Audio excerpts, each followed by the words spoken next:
사람은 누구나 마지막까지 붙들고 싶어하는 단 한 가지 소원이 있습니다. 웰다잉 프로그램에 참여를 해본 적이 있습니다. 거기에서 버킷 리스트라고 이야기를 하더군요. 버킷 리스트가 무엇이냐면은 삶이 있는 동안에 꼭 해보고 싶거나 생애 마지막에 이루고 싶은 일들의 목록, 그것을 가리켜서 버킷 리스트라고 합니다. 버킷 리스트를 작성하고 또 그것을 계속해서 수정하는 과정을 통하여서 사람은 내 속에 내가 이루고 싶은 삶의 소원과 목표가 있구나라는 것들을 더욱더 분명하게 알아차린다라고 합니다. 2007년도에 버킷 리스트라고 하는 영화가 있었습니다. 죽기 전에 꼭 하고 싶은 것들이라고 하는 부제가 붙은 영화인데요. 혹시 시간이 나시면은 이 영화를 찾아서 보시는 것도 즐거움 그리고 기쁨을 찾아가는데 좋을 것 같습니다. 시한부 선고를 받은 자동차 정비공인 카터와 백만장자 에드워드라고 하는 배우가 이제 그 사람들의 이름이 모건 프리먼과 그리고 잭 니콜슨이라고 하는데 이 두 분이 병실에서 만나게 되는 영화입니다. 그래서 이 두 분이 서로 친해져 가지고 이제 생일 마지막에 이 버킷 리스트를 작성을 하고 두 분이 이제 모험을 떠나게 되는 이야기입니다. 환경과 성격과 그리고 삶의 자리와 지위와 생각하는 것들이 서로 달랐지만 공통점이라고 찾아볼 수 있는 것들이 별로 많지 않았지만 이 두 사람이 함께 여행을 할 수 있었던 것은 생애 끄트머리에서 기쁨을 찾기 위해서였습니다. 그들의 버킷 리스트는 하늘 높이 날아보기, 그리고 몸에 문신 새기기, 아프리카 사파리 여행 해보기, 그리고 이집트 피라미드 방문해보기, 사랑하는 사람과 다시 만나고 또 함께 용서하기, 이런 것들이 포함이 되어 있습니다. 여러분 살아오시면서 여러분들의 버킷 리스트가 있으십니까? 2026년도에 여러분의 버킷 리스트를 한번 작성해 보시기를 바랍니다. 그래서 하나님께서 여러분들에게 선물로 주신 이 삶의 기쁨에 한번 이렇게 푹 빠져보는 그런 2026년이 되셨으면 좋겠습니다. 오늘 우리가 시편 27편 시를 묵상했습니다. 그리고 또 집에 가셔서 한 번 더 묵상해 보시기를 바랍니다. 잘 아는 내용인데 이 시편 27편에 다윗의 버킷 리스트, 다윗의 단 하나의 소원이 등장을 합니다. 단 하나의 소원이라고 하면 나 그 소원만 이루면은 죽어도 요한이 없겠다라고 할 때 나 그 딱 하나 그 소원만 이루었으면 좋겠어, 이렇게들 보통 말씀들을 하십니다. 백범 김구 선생님이 단 하나의 소원을 가지고 계셨습니다. 그래서 하나님께서 그에게 너의 소원이 무엇이냐라고 물으신다면 이 백범 김구 선생님은 나의 소원은 대한 독립입니다 라고 말씀드리겠습니다 라고 이렇게 대답을 했다라고 합니다. 오늘 시편 저자인 다윗은 단 하나의 소원을 4절 말씀에서 이렇게 자기의 소원을 밝힙니다. 내가 여호와께 바라는 한 가지 일, 그것을 구하리니 곧 내가 내 평생에 여호와의 집에 살면서 여호와의 아름다움을 바라보며 그의 성전에서 사모하는 그것이라. 우리는 저자 다윗이 어떠한 상황 가운데에서 이 소원을 가졌는지 정확히 알 수는 없습니다. 하지만 27편 말씀을 읽어보니까 27편 말씀이 배경이 그리 녹록치가 않습니다. 이 27편 말씀 안에는 악인들이 등장합니다. 대적들이 등장합니다. 그리고 원수들이 등장을 하게 되는데 이런 대상들을 통하여서 부당한 도전과 위협이라고 하는 상황 속에서 다윗은 자기의 소원을 고백하면서 여호와 하나님을 찾고 의지했다는 것을 알 수가 있습니다. 다시 말해서 다윗의 소원은 성공과 안전과 승리가 아니라 하나님께 의지하고 하나님과 함께 동행하는 삶을 살고자 하는 것이었다라고 4절 말씀은 밝히고 있습니다. 그래서 이 시를 묵상해 보면 저자 다윗이 이 시를 통하여 악의적인 적들과의 끊임없는 갈등과 극한 대립 속에서 직면한 문제들을 어떻게 해결해 가고자 원했는지를 다윗의 태도와 그 자세를 배울 수가 있습니다. 다윗은 그가 처한 상황보다 하나님을 더 크게 봄으로써 두려움과 무서움의 자리를 떨치고 일어났습니다. 그래서 다윗은 하나님 중심의 신앙을 1절에서 여호와 하나님을 새 호칭으로 고백하며 그의 신앙 고백을 하고 있습니다. 1절 말씀을 우리 다시 읽어보도록 하겠습니다. 여호와는 나의 빛이요 나의 구원이시니 내가 누구를 두려워하리요 여호와는 내 생명의 능력이시니 내가 누구를 무서워하리요. 첫째, 다윗에게 여호와 하나님은 빛이셨습니다. 절망과 고통의 그늘에서 사람은 어두움을 만납니다. 그리고 그 절망과 그늘에 사로잡힙니다. 그래서 길을 잃고 방황하게 됩니다.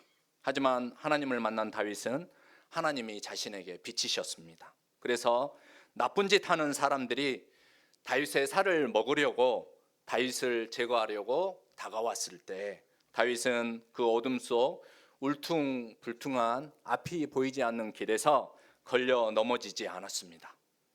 오히려 넘어진 사람들은 바로 다윗의 적들과 원수들이었다라고 이렇게 말씀합니다.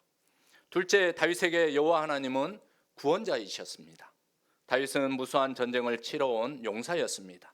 그래서 다윗만큼 여러 전쟁의 전술들을 또 잘 아는 사람들이 많지 않았습니다. 그러나 다윗은 자신의 경험과 능력, 지혜와 지식 이것을 의지하지 않았습니다. 오히려 그에게 구원을 가져다 주시는 분은 하나님 한 분밖에 계시지 않는다라는 것을 인정하고 여호와는 나의 구원이시다라고 고백했던 것입니다. 그랬기에 다윗은 군대가 진을 치고 애워싸도 두려워하지도 무서워하지도 않습니다. 이렇게 고백했던 것입니다. 셋째, 다윗에게 여호와 하나님은 생명의 능력이시다라고 고백합니다. 하나님은 생명을 창조하시고 보존하시는 능력을 가지신 분이십니다. 여러분의 생명도 오늘 하나님께서 새롭게 창조하셨기 때문에 지금 여기에 하나님의 앞에서 나와서 예배하는 자리에 계실 수 있는 것입니다. 그래서 하나님을 생명의 피난처요, 그리고 영어 성경 원문에 보면은 요새 혹은 그리고 안전한 피난처다라고 이렇게 고백을 합니다. 전쟁이 일어나더라도 피난처와 요새의 보호를 받는다면 안전합니다. 다윗은 그런 상황 속에서도 그의 마음은 두려워하지 않을 것이다 라고 확신하고 있습니다. 다윗은 여호와 하나님을 나의 빛, 나의 구원, 나의 생명의 능력으로 보았습니다. 하나님을 어떻게 보느냐가 자기 삶을 결정한다는 것을 다윗은 우리에게 보여줍니다. 그래서 다윗에게는 한 가지 유일한 소원이 생겼습니다. 그 소원이 바로 본문 4절 말씀입니다. 우리 4절 말씀을 다시 읽어보시도록 하겠습니다. 내가 여호와께 바라는 한 가지 일, 그것을 구하리니 곧 내가 내 평생에 여호와의 집에 살면서 여호와의 아름다움을 바라보며 그의 성전에서 사모하는 그것이라. 다윗은 우리와 마찬가지로 악인들과 원수들과 대적들을 직면했을 때 두려움과 무서움을 경험했을 것입니다. 그런데 그때마다 다윗이 달리 선택했던 것이 있습니다. 그것은 두려움과 무서움을 크게 만드는 자기 자신의 마음에 사로잡히지 않았다라고 하는 것입니다. 그 대신 다윗은 그것을 멀리하고 자기의 온 마음과 힘을 다하여 하나님께 초점을 맞추었습니다. 다윗의 이러한 선택은 두려움과 무서움으로부터 빠져나올 수 있는 좋은 방법을 우리에게 알려줍니다. 문제를 멀리서 바라보고 그리고 하나님 앞까지 그 문제를 바라보라라는 것입니다. 이것은 문제를 멀리하고 덮어버리는 것과 다른 이야기입니다. 문제를 멀리서 바라보면 문제를 조절할 수 있는 여백을, 마음의 여유를 찾을 수가 있습니다. 그리고 하나님 앞까지 그 문제를 바라보면 문제에 대한 다른 해석을 가질 수가 있다라고 하는 의미입니다. 그렇다면 다윗의 단 하나의 소원은 무엇입니까? 영어 성경을 보면 다윗은 내가 하나님께 구하는 한 가지, 그 한 가지는 내가 나의 생명이 있는 동안에 내 평생에 하나님의 집에 사는 것이라고 말을 합니다. 그리고 그 이유를 두 가지로 이야기합니다. 첫째, 주님의 아름다움을 주목하기 위하여. 둘째, 주님의 성전에서 주님을 찾기 위하여 내가 내 평생에 여호와의 집에 거하고 싶습니다 라고 그의 소원을 말하고 있습니다. 우리는 다윗의 유일한 소원의 의미를 좀 더 깊이 묵상해 볼 필요가 있습니다. 가끔 이 말씀을 가지고 세상과 담을 쌓는 성도들의 오해가 있기 때문입니다. 세상이 약하니 피난처, 안식처인 교회나 기도원으로 들어오는 것이 하나님의 뜻이라고 해석하는 문제가 있기 때문입니다. 하지만 이 말씀은 현실 도피나 그리고 현실 회피를 위하여 그 어떠한 해석의 여지를 두지 않습니다. 그렇게 해석한다면 성경을 오역한 것입니다. 다윗은 평생에 여호와의 집에 사는 것을 여호와 하나님께 바라는 한 가지 일이고 그것을 구한다라고 그의 소원을 아뢰었습니다. 그런데 여러분도 아시겠지만 다윗 시대에는 성전이 있지 않았습니다. 다윗의 아들 솔로몬 때에 성전이 지어진 것입니다. 그러므로 여호와의 집은 여호와의 말씀으로 상징이 되는 언약궤가 있는 성막을 상징합니다. 곧 그것은 하나님과 동행하는 삶을 이야기하는 것입니다. 히브리어 성경에 여호와의 집으로 해석된 바이트라고 하는 히브리어 단어가 있습니다. 이것은 건물만이 아니라 가족을 이야기할 때 지칭하는 표현으로도 사용이 됩니다. 그래서 다윗의 유일한 소원은 자기 생명이 다하는 날까지 하나님의 집의 일원, 하나님의 사람, 하나님의 가족, 그리고 하나님의 자녀로 살기를 원하는 것이다 라고 다윗은 그의 소원을 아뢰고 있는 것입니다. 다윗은 갈등과 대립 속에서 하나님 집 일원으로서 신약 성경의 표현으로 하자면 하나님 나라의 시민, 하나님 나라의 백성, 그러한 자세로 살기를 원합니다 라고 하나님 앞에 그의 유일한 소원을 이야기했던 것입니다. 그래서 하나님은 그 다윗을 가리켜서 사도행전 13장 말씀에 내 마음에 맞는 사람이다, 그 사람이 바로 내 마음에 딱 맞는 사람이다 라고 다윗을 그렇게 이야기했던 것입니다. 여러분, 하나님 마음에 맞는 사람이 되고 싶은 그러한 소원이 여러분에게도 있으시기를 바랍니다. 다윗은 그 단 하나의 소원을 구체적으로 두 가지로 이야기했습니다. 그 이유가 바로 두 가지입니다. 먼저 다윗은 여호와의 아름다움을 보기 위하여 하나님 자녀의 그리고 하나님 나라 백성으로 살기 원한다라고 말씀했습니다. 주님의 아름다움을 주목하기 위하여 그는 여호와의 집에 살기를 원한다라고 했습니다. 여기에서 주님의 아름다움은 무엇입니까? 여러분은 주님을 어떻게 아름답게 보고 계십니까? 주님의 어떠한 점이 여러분들에게 아름답게 여겨지십니까? 주님의 선하심과 주님의 인자하심과 주님의 호의와 주님의 은총을 경험하는 사람들이 바로 주님의 아름다움을 바라보는 것입니다. 주님의 친절을 겪어보셨습니까? 여러분, 주님이 여러분을 배려하고 친절하게 대하는 그러한 경험을 가지고 계십니까? 주님의 자비로우심을 보는 것, 이것이 바로 주님의 아름다움을 보는 것입니다. 주님이 친절하게 대해 주시고 주님이 여러분을 자비롭게 대해 주신다면 어찌 즐겁고 유쾌하지 않겠습니까?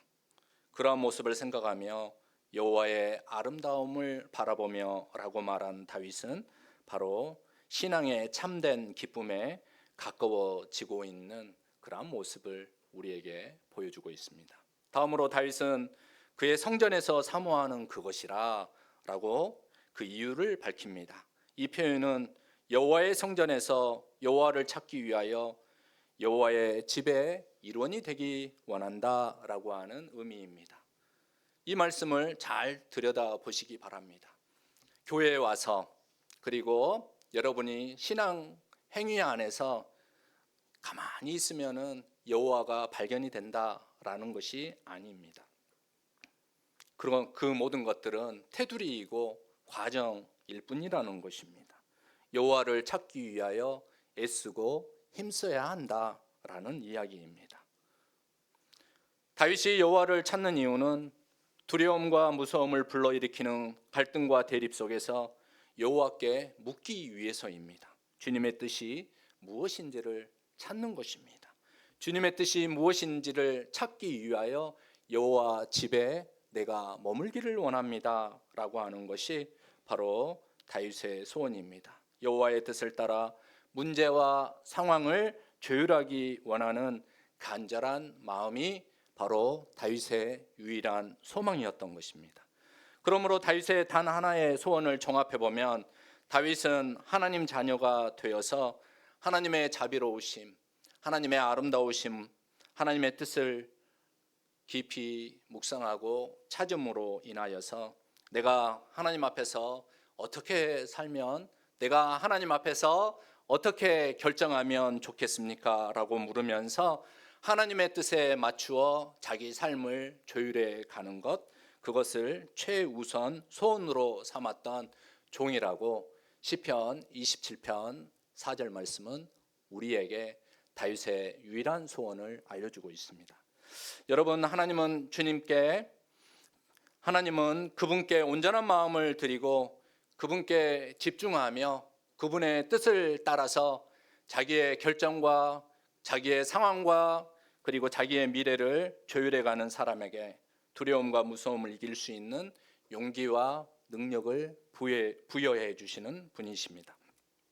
이 본문에 관하여 청파감리교회를 섬기셨던 김기성 목사님은 마음의 중심이 하나인 삶을 한자로 화면을 보시면 일중이라고 했습니다. 일중. 그리고 그 일중의 삶은 자기의 온 마음과 힘을 다하여 나아가도록 하고 그리고 충성스러운 태도를 가진다라고 했습니다. 하나의 마음의 중심의 아래에 마음 심자가 붙으면 그것을 우리는 한자로 충성충자라고 이렇게 이야기하는 것입니다. 반면에 마음의 중심이 하나가 아니라 이리저리 갈라지고 이것도 취하기를 원하고 저것도 취하기를 원하면서 갈라진 마음을 가지고 살아가는 삶을 한자로 다중이라고 이야기하는데요. 마늘따 그리고 가운데충. 마음이 갈라진 사람의 삶은 어떻습니까? 이리저리 마음을 주다가 결국 근심에 사로잡힌다. 가운데충이 겹친 여러분 근심 환자라고 하는 이 한자가 굉장히 성경의 내용을 잘 표현을 해주고 있는 것을 알 수가 있습니다. 야고보서 말씀에 이러한 사람을 두 마음을 품은 사람이라고 말합니다. 두 마음을 품은 사람은 그 모든 행동에 안정이 없다, 정함이 없다라고 했습니다. 왜냐하면 두 마음은 두려움을 키우고 사람의 마음을 헷갈리게 하기 때문입니다. 그래서 야고보서 4장 8절은 그 해결책을 우리에게 알려줍니다. 두 마음을 품은 사람에게 하나님을 가까이 하고 마음을 성결하게 하라, 마음을 정리하라 라고 권면합니다. 우리 다 함께 야고보서 4장 8절 말씀을 읽어보시도록 하겠습니다. 하나님을 가까이 하라, 그리하면 너희를 가까이 하시리라. 죄인들아 손을 깨끗이 하라. 두 마음을 품은 자들아 마음을 성결하게 하라. 그러므로 갈등과 대립의 국면에서 두려움과 무서움 가운데 사로잡힐 때 하나님께 마음을 두기로 정하고 하나님께 기도하고 하나님을 찬양하고 하나님의 말씀을 묵상하시기를 바랍니다. 그래서 하나님의 뜻이 무엇인가를 진지하게 물으시기를 바랍니다. 하나님과 통하는 사람만이 두려움과 실은 자기 안에 있는 무서움을 이겨낼 수가 있습니다. 왜냐? 하나님은 우리의 빛이 되시고 하나님은 우리의 구원자 되시고 하나님은 우리 생의 능력이시기 때문입니다. 우리의 피난처와 요새이시기 때문이라고 시편 27편 1절 말씀은 우리에게 하나님을 소개하고 있습니다. 하나님께 온전한 마음을 두고 마음을 정한 사람, 하나님과 통하는 사람은 더 이상 두려움과 무서움의 노예가 될 수 없습니다. 왜입니까? 그는 문제의 크기보다 더 큰 하나님과 연결이 되어 있으므로 문제에 사로잡히지 않고 문제를 주관하시는 하나님을 의지함으로 하나님을 통하여 넘어설 수 있기 때문입니다. 베드로가 여러분 산 증인입니다. 베드로와 제자들은 풍랑으로 말미암아 배 위에서 사경을 헤매고 있었습니다. 그때 바다 위로 걸어오시는 우리 주님을 만날 수가 있었습니다. 하지만 우리 주님을 베드로와 제자들은 누구라고 여겼습니까? 유령이라고 여겼습니다. 헛것이라고 여겼습니다. 그래서 주님은 제자들을 안심시키시고 두려워하지 말라라고 말씀하시면서 베드로가 주여 만일 주님이시거든 저로 하여금 이 물 위로 걸어오게 하소서라고 청합니다. 그리고 주님만 바라보았던 베드로는 주님을 향해 물 위로 걸을 수가 있었습니다.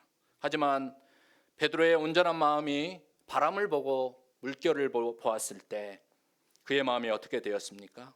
그의 마음이 헷갈리고 흩어지고 갈라지고 말았을 때, 그의 한 마음이 두 마음이 되고 말았을 때, 두 마음이 또 여러 마음으로 나뉘어지게 되었을 때 베드로는 무서움과 두려움에 사로잡혀서 물 속으로 빠져들고 말았습니다. 성도 여러분, 우리가 두려움과 무서움에 쉽게 사로잡히는 이유는 문제가 크기 때문도 우리가 문제를 해결할 수 없기 때문도 아닙니다. 오히려 하나님을 작게 여기기 때문입니다. 하나님은